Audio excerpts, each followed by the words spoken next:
بسم اللہ الرحمن الرحیم۔ السلام علیکم ناظرین، بدر مدینہ منورہ سے تقریباً 80 میل کے فاصلے پر ایک گاؤں کا نام ہے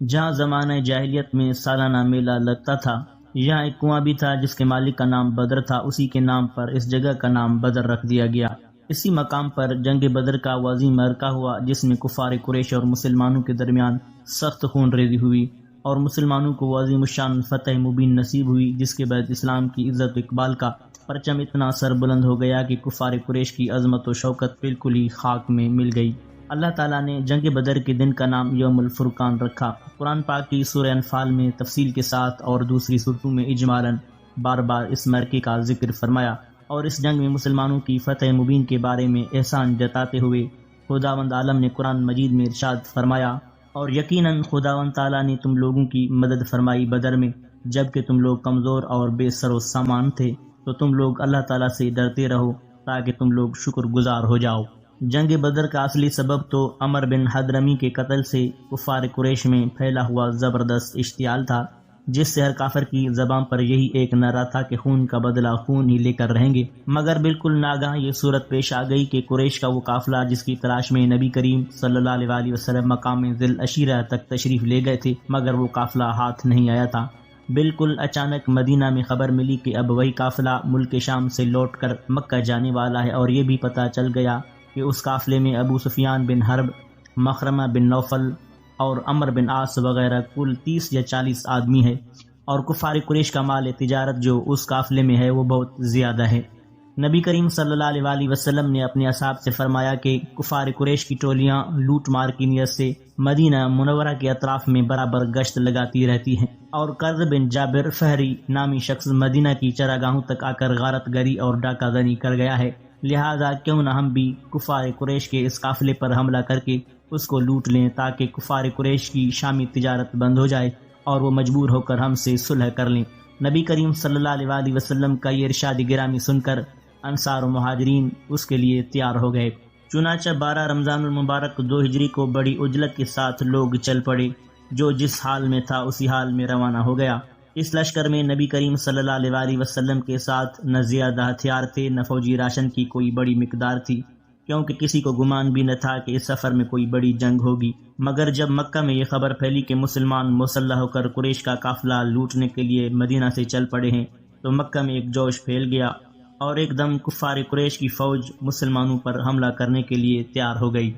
جب نبی کریم صلی اللہ علیہ وسلم کو اس کی اطلاع ملی تو آپ نے صحابہ کرام رضی اللہ تعالی عنہم اجمعین کو جمع فرما کر صورتحال سے آگاہ کیا، اور صاف صاف فرما دیا کہ ممکن ہے کہ اس سفر میں کفار قریش کے قافلے سے ملاقات ہو جائے، اور یہ بھی ہو سکتا ہے کہ کفار مکہ کے لشکر سے جنگ کی نوبت آ جائے۔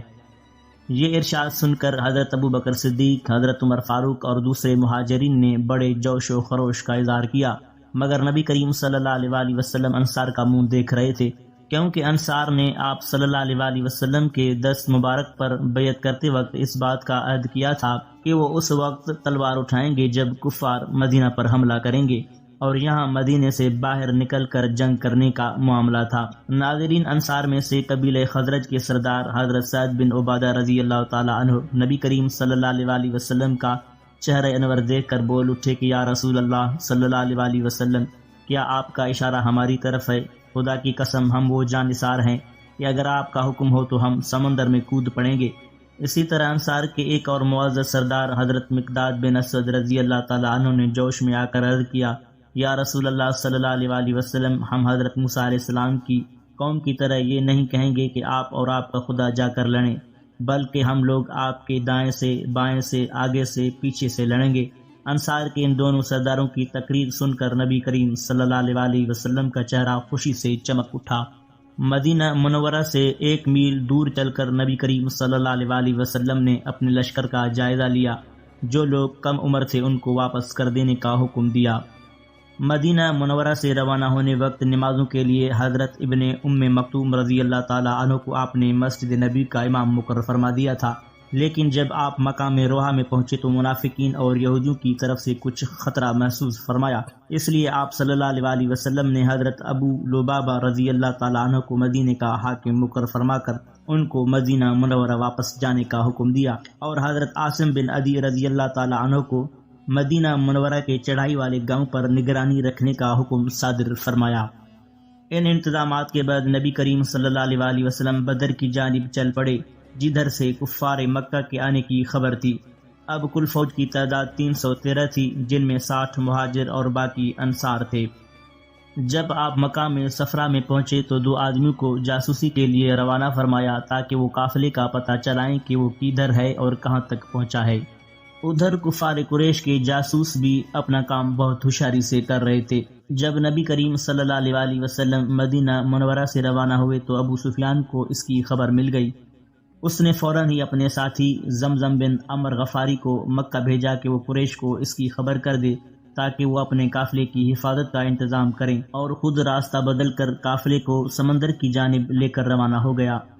ابو سفیان کا قاصد زمزم بن عمر غفاری جب مکہ پہنچا تو اس وقت کے دستور کے مطابق جب کوئی خوفناک خبر سنانی ہوتی تو خبر سنانے والا اپنے کپڑے پھاڑ کر اور اونٹ کی پیٹھ پر کھڑا ہو کر چلا چلا کر خبر سنایا کرتا تھا۔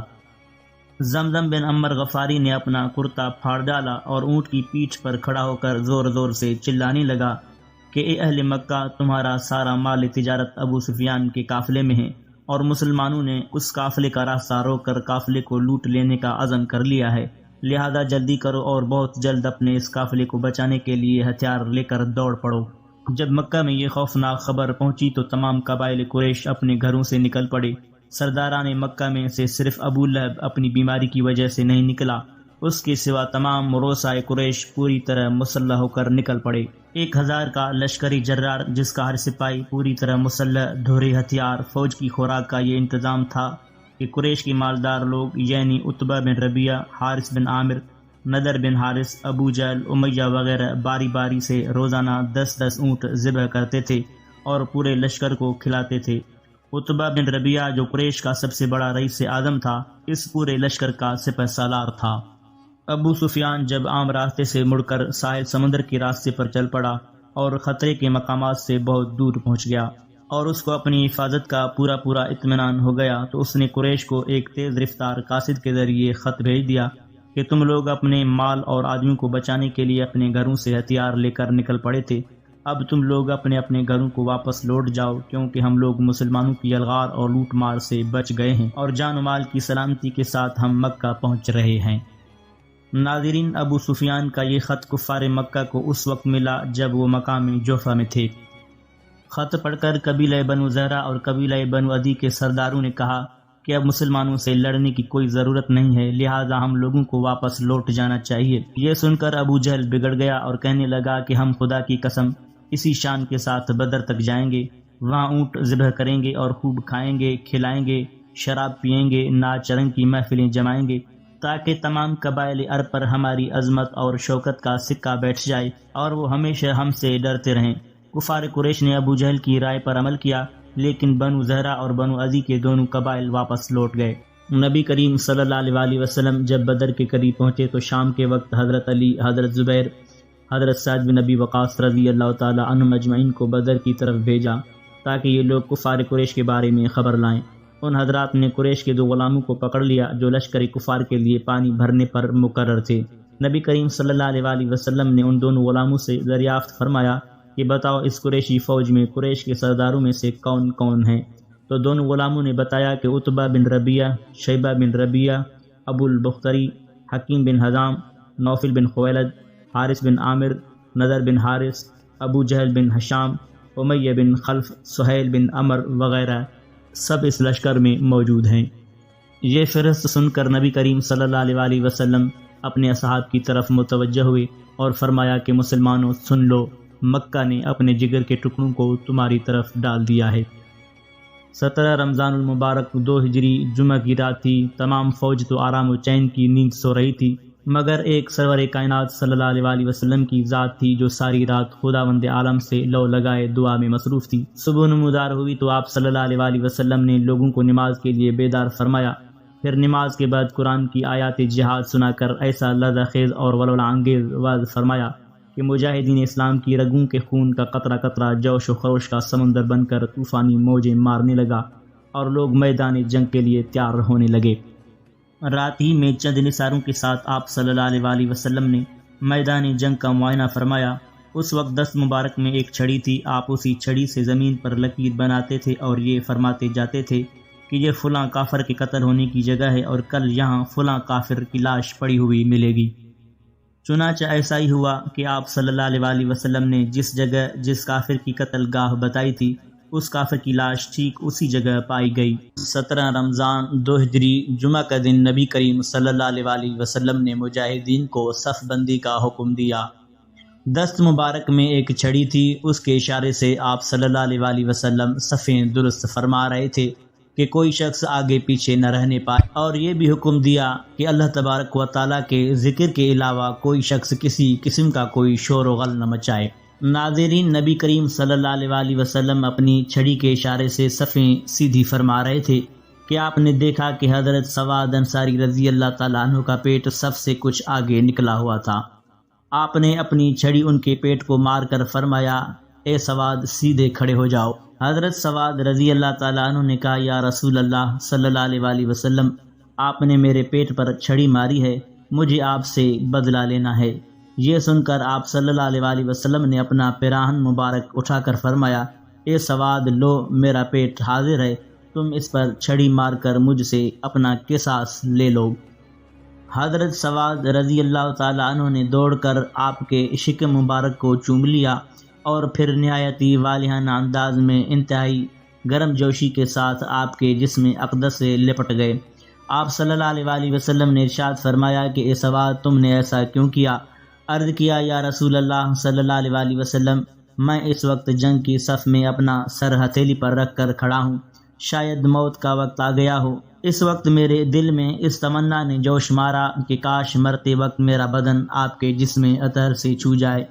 یہ سن کر نبی کریم صلی اللہ علیہ وآلہ وسلم نے حضرت سواد رضی اللہ تعالیٰ عنہ کے اس جذبہ محبت کی قدر فرماتے ہوئے ان کے لیے خیر و برکت کی دعا فرمائی، اور حضرت سواد رضی اللہ تعالیٰ عنہ نے دربار رسالت میں معذرت کرتے ہوئے اپنا قصاص معاف کر دیا، اور تمام صحابہ کرام حضرت سواد رضی اللہ تعالیٰ عنہ کی اس عاشقانہ ادا کو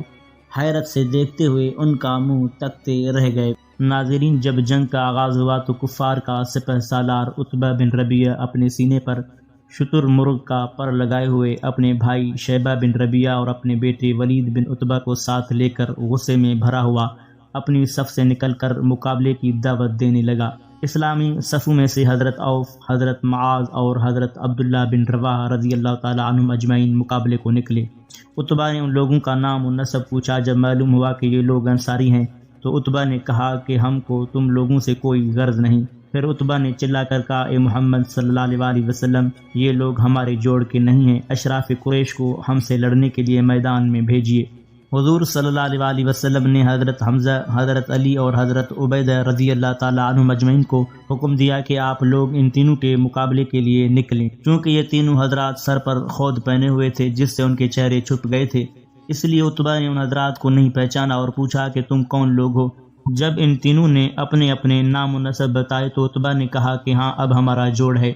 جب ان لوگوں میں جنگ شروع ہوئی تو حضرت حمزہ، حضرت علی اور حضرت عبیدہ رضی اللہ تعالیٰ عنہم اجمعین نے اپنی ایمانی شجاعت کا ایسا مظاہرہ کیا کہ بدر کی زمین دہل گئی اور کفار کے دل تھرا گئے، اور ان کی جنگ کا انجام یہ ہوا کہ حضرت حمزہ رضی اللہ تعالیٰ عنہ نے عتبہ کا مقابلہ کیا۔ دونوں انتہائی بہادری کے ساتھ لڑتے رہے، مگر آخرکار حضرت حمزہ رضی اللہ تعالیٰ عنہ نے اپنی تلوار کے وار سے مار مار کر عتبہ کو زمین پر ڈھیر کر دیا۔ ولید نے حضرت علی رضی اللہ تعالیٰ عنہ سے جنگ کی۔ دونوں نے ایک دوسرے پر بڑھ بڑھ کر قاتلانہ حملہ کیا اور خوب لڑے، لیکن اسد اللہ الغالب کی ذوالفقار نے ولید کو مار گرایا، مگر عتبہ کے بھائی شیبہ نے حضرت عبیدہ رضی اللہ تعالیٰ عنہ کو اس طرح زخمی کر دیا کہ وہ زخموں کی تاب نہ لا کر زمین پر بیٹھ گئے۔ یہ منظر دیکھ کر حضرت علی رضی اللہ تعالیٰ عنہ جھپٹے اور آگے بڑھ کر شیبہ کو قتل کر دیا، اور حضرت عبیدہ رضی اللہ تعالیٰ عنہ کو اپنے کاندھے پر اٹھا کر بارگاہ رسالت میں لائے۔ اس حالت میں عرض کیا کہ یا رسول اللہ صلی اللہ علیہ وآلہ وسلم، کیا میں شہادت سے محروم رہا؟ آپ صلی اللہ علیہ وآلہ وسلم نے فرمایا کہ نہیں، ہرگز نہیں، بلکہ تم شہادت سے سرفراز ہو گئے۔ ناظرین، ابو جہل کی موت ذلت آمیز ہوئی۔ اس کو دو بچوں حضرت معاذ اور حضرت معوذ نے جہنم رسید کیا۔ ناظرین، امیہ بن خلف بہت ہی بڑا دشمن رسول تھا۔ جب کفر و اسلام کے دونوں لشکر گتھم گتھا ہو گئے تو امیہ بن خلف اپنے پرانے تعلقات کی بنا پر حضرت عبد الرحمن بن عوف رضی اللہ تعالیٰ عنہ سے چمٹ گیا کہ میری جان بچائیے۔ حضرت عبد الرحمن بن عوف رضی اللہ تعالیٰ عنہ کو رحم آ گیا اور آپ نے چاہا کہ امیہ بچ کر نکل بھاگے، مگر حضرت بلال رضی اللہ تعالیٰ عنہ نے امیہ کو دیکھ لیا۔ حضرت بلال رضی اللہ تعالیٰ عنہ جب امیہ کے غلام تھے تو امیہ نے ان کو بہت زیادہ ستایا تھا، اس لیے جوش انتقام میں حضرت بلال رضی اللہ تعالیٰ عنہ نے انصار کو پکارا۔ انصاری لوگ دفعتاً ٹوٹ پڑے۔ حضرت عبد الرحمن بن عوف رضی اللہ تعالیٰ عنہ نے امیہ سے کہا کہ تم زمین پر لیٹ جاؤ۔ وہ لیٹ گیا تو حضرت عبد الرحمن بن عوف رضی اللہ تعالیٰ عنہ اس کو بچانے کے لیے اس کے اوپر لیٹ کر اس کو چھپانے لگے، لیکن حضرت بلال اور انصار رضی اللہ تعالیٰ عنہ اجمعین نے ان کی ٹانگوں کے اندر ہاتھ ڈال کر اور بغل سے تلوار گھونپ گھونپ کر اس کو قتل کر دیا۔ ناظرین، جنگ بدر میں اللہ تعالیٰ نے مسلمانوں کی مدد کے لیے آسمان سے فرشتوں کا لشکر اتار دیا تھا۔ پہلے 1000 فرشتے آئے، پھر 3000 ہو گئے، اس کے بعد 5000 ہو گئے۔ ناظرین، عتبہ، شیبہ، ابو جہل وغیرہ کفار قریش کے سرداروں کی ہلاکت سے کفار مکہ کی کمر ٹوٹ گئی اور ان کے پاؤں اکھڑ گئے اور وہ ہتھیار ڈال کر بھاگ کھڑے ہوئے اور مسلمانوں نے ان لوگوں کو گرفتار کرنا شروع کر دیا۔ اس جنگ میں کفار کے 70 آدمی قتل اور 70 آدمی گرفتار ہوئے، باقی اپنا سامان چھوڑ کر فرار ہو گئے۔ اس جنگ میں کفار مکہ کو ایسی زبردست شکست ہوئی کہ ان کی عسکری طاقت ہی فنا ہو گئی۔ کفار قریش کے بڑے بڑے نامور سردار جو بہادری میں یکتائے روزگار تھے، ایک ایک کر کے سب موت کے گھاٹ اتار دیے گئے۔ ان ناموروں میں عتبہ، شیبہ، ابو جہل، ابو البختری، زمع، عاص بن ہشام، امیہ بن خلف، عقبہ بن ابی معیط، نضر بن حارث وغیرہ قریش کے سرتاج تھے، یہ سب مارے گئے۔ ناظرین، جنگ بدر میں کل 14 مسلمان شہادت سے سرفراز ہوئے، جن میں سے 6 مہاجر اور 8 انصار تھے۔ جب کفار کی لاشیں بدر کے گھڑے میں ڈال دی گئیں تو نبی کریم صلی اللہ علیہ وآلہ وسلم نے اس گھڑے کے کنارے کھڑے ہو کر مقتولین کا نام لے کر اس طرح پکارا کہ اے عتبہ، اے شیبہ، اے فلاں، اے فلاں، کیا تم لوگوں نے اپنے رب کے وعدہ کو سچا پایا؟ ہم نے تو اپنے رب کے وعدہ کو بالکل ٹھیک ٹھیک سچ پایا۔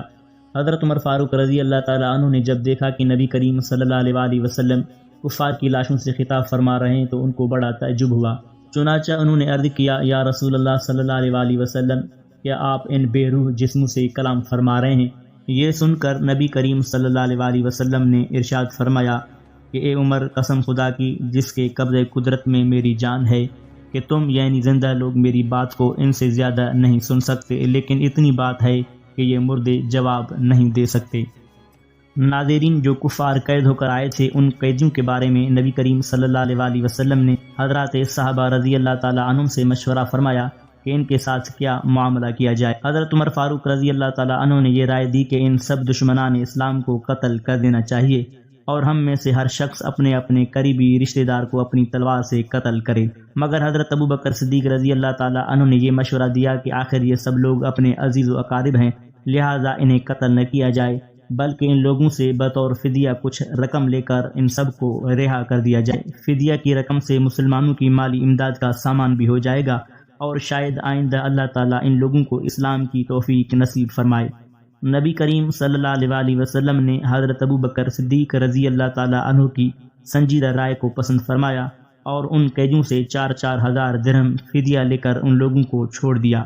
جو لوگ مفلسی کی وجہ سے فدیہ نہیں دے سکتے تھے وہ یوں ہی بلا فدیہ چھوڑ دیے گئے۔ ان قیدیوں میں جو لوگ لکھنا جانتے تھے ان میں سے ہر ایک کا فدیہ یہ تھا کہ وہ انصار کے 10 لڑکوں کو لکھنا سکھا دیں۔ ناظرین، ان قیدیوں میں نبی کریم صلی اللہ علیہ وآلہ وسلم کی چچا حضرت عباس بھی تھے۔ انصار نے نبی کریم صلی اللہ علیہ وآلہ وسلم سے یہ درخواست عرض کی کہ یا رسول اللہ صلی اللہ علیہ وآلہ وسلم، حضرت عباس ہمارے بھانجے ہیں، لہٰذا ہم ان کا فدیہ معاف کرتے ہیں، لیکن آپ صلی اللہ علیہ وآلہ وسلم نے یہ درخواست منظور نہیں فرمائی۔ حضرت عباس قریش کے ان 10 دولت مند رئیسوں میں سے تھے جنہوں نے لشکر کفار کے راشن کی ذمہ داری اپنے سر پر لی تھی۔ اس غرض کے لیے حضرت عباس سونا ساتھ لائے تھے۔ چونکہ فوج کو کھانا کھلانے میں ابھی حضرت عباس کی باری نہیں آئی تھی، اس لیے وہ سونا ابھی تک ان کے پاس محفوظ تھا۔ اس سونے کو نبی کریم صلی اللہ علیہ وآلہ وسلم نے مال غنیمت میں شامل فرما لیا اور حضرت عباس سے مطالبہ فرمایا کہ وہ اپنا اور اپنے دونوں بھتیجوں عقیل بن ابی طالب اور نوفل بن حارث اور اپنے حلیف عتبہ بن عمر 4 شخصوں کا فدیہ ادا کریں۔ حضرت عباس نے کہا کہ میرے پاس کوئی مال ہی نہیں ہے، میں کہاں سے فدیہ ادا کروں؟ یہ سن کر نبی کریم صلی اللہ علیہ وسلم نے فرمایا کہ چچا جان، آپ کا وہ مال کہاں ہے جو آپ نے جنگ بدر کے لیے روانہ ہوتے وقت اپنی بیوی ام فضل کو دیا تھا اور یہ کہا تھا اگر میں اس لڑائی میں مارا جاؤں تو اس میں سے اتنا مال میرے لڑکوں کو دے دینا۔ یہ سن کر حضرت عباس نے کہا قسم ہے اس خدا کی جس نے آپ کو حق کے ساتھ بھیجا ہے کہ یقیناً آپ اللہ عز و جل کے رسول ہیں، کیونکہ اس مال کا علم میرے اور میری بیوی ام فضل کے سوا کسی کو نہیں تھا۔ چنانچہ حضرت عباس نے اپنا اور اپنے دونوں بھتیجوں اور اپنے حلیف کا فدیہ ادا کر کے رہائی حاصل کی۔ پھر اس کے بعد حضرت عباس، حضرت عقیل اور حضرت نوفل تینوں مشرف باسلام ہو گئے۔ جنگ بدر کے قیدیوں میں نبی کریم صلی اللہ علیہ وسلم کے داماد ابو العاص بن ربیع بھی تھے۔ یہ حالہ بنت خویلد کے لڑکے تھے اور حالہ حضرت بی بی خدیجہ رضی اللہ تعالی عنہا کی حقیقی بہن تھیں، اس لیے حضرت بی بی خدیجہ رضی اللہ تعالی عنہا نے نبی کریم صلی اللہ علیہ وسلم سے مشورہ لے کر اپنی لڑکی حضرت زینب رضی اللہ تعالی عنہا کا ابو العاص بن ربیع سے نکاح کر دیا تھا۔ نبی کریم صلی اللہ علیہ وسلم نے جب اپنی نبوت کا اعلان فرمایا تو آپ کی صاحبزادی حضرت زینب رضی اللہ تعالی عنہا نے اسلام قبول کر لیا، مگر ان کے شوہر ابو العاص مسلمان نہیں ہوئے اور نہ حضرت زینب رضی اللہ تعالی عنہا کو اپنے سے جدا کیا۔ ابو العاص بن ربیعہ نے حضرت زینب رضی اللہ تعالی عنہا کے پاس قاصد بھیجا کہ فدیہ کی رقم بھیج دیں۔ حضرت زینب رضی اللہ تعالی عنہا کو ان کی والدہ حضرت بی بی خدیجہ رضی اللہ تعالی عنہا نے جہیز میں ایک قیمتی ہار بھی دیا تھا۔ حضرت زینب رضی اللہ تعالی عنہا نے فدیہ کی رقم کے ساتھ وہ ہار بھی اپنے گلے سے اتار کر مدینے بھیج دیا۔ جب نبی کریم صلی اللہ علیہ وسلم کی نظر اس ہار پر پڑی تو حضرت بی بی خدیجہ رضی اللہ تعالی عنہا اور ان کی محبت کی یاد نے دل مبارک پر ایسا رقت انگیز اثر ڈالا کہ آپ رو پڑے اور صحابہ سے فرمایا کہ اگر تم لوگوں کی مرضی ہو تو بیٹی کو اس کی ماں کی یاد واپس کر دوں۔ یہ سن کر تمام صحابہ کرام رضی اللہ تعالی عنہم اجمعین نے سر تسلیم خم کیا اور یہ ہار حضرت بی بی زینب رضی اللہ تعالی عنہ کے پاس مکہ بھیج دیا گیا۔ ناظرین، ابو العاص رہا ہو کر مدینہ سے مکہ آئے اور حضرت بی بی زینب رضی اللہ تعالی عنہ کو مدینے بھیج دیا۔ ابو العاص بڑے تاجر تھے، یہ مکہ سے اپنا سامان تجارت لے کر شام گئے اور وہاں سے خوب نفع کما کر مکہ آ رہے تھے کہ مسلمان مجاہدین نے ان کے قافلے پر حملہ کر کے ان کا سارا مال و اسباب لوٹ لیا اور یہ مال غنیمت تمام سپاہیوں پر تقسیم کر دیا گیا۔ نبی کریم صلی اللہ علیہ وسلم نے صحابہ کرام رضی اللہ تعالی عنہم اجمعین سے فرمایا کہ اگر تمہاری مرضی ہو تو ابو العاص کو مال و سامان واپس کر دو۔ فرمان رسالت کا اشارہ پاتے ہی تمام مجاہدین نے سارا مال و سامان ابو العاص کے سامنے رکھ دیا۔ ابو العاص اپنا سارا مال و اسباب لے کر مکہ آئے اور تمام تجارت کے شریکوں کو پائی پائی کا حساب سمجھا کر اور سب کو اس کے حصے کی رقم ادا کر کے اپنے مسلمان ہونے کا اعلان کر دیا اور اہل مکہ سے کہہ دیا کہ میں یہاں آ کر اور سب کا پورا حساب ادا کر کے مدینے جاتا ہوں، تاکہ کوئی یہ نہ کہہ سکے کہ ابو العاص ہمارا روپیہ لے کر تقاضا کے ڈر سے مسلمان ہو کر مدینے بھاگ گیا۔ اس کے بعد حضرت ابو العاص رضی اللہ تعالی عنہ مدینے آ کر حضرت بی بی زینب رضی اللہ تعالی عنہا کے ساتھ رہنے لگے۔ ناظرین، بدر میں کفار قریش کی شکست فاش کی خبر جب مکہ میں پہنچی تو ایسا کوہرام مچ گیا کہ گھر گھر ماتم کدھا بن گیا، مگر اس خیال سے کہ مسلمان ہم پر ہنسیں گے ابو سفیان نے تمام شہر میں اعلان کرا دیا کہ خبردار کوئی شخص رونے نہ پائے۔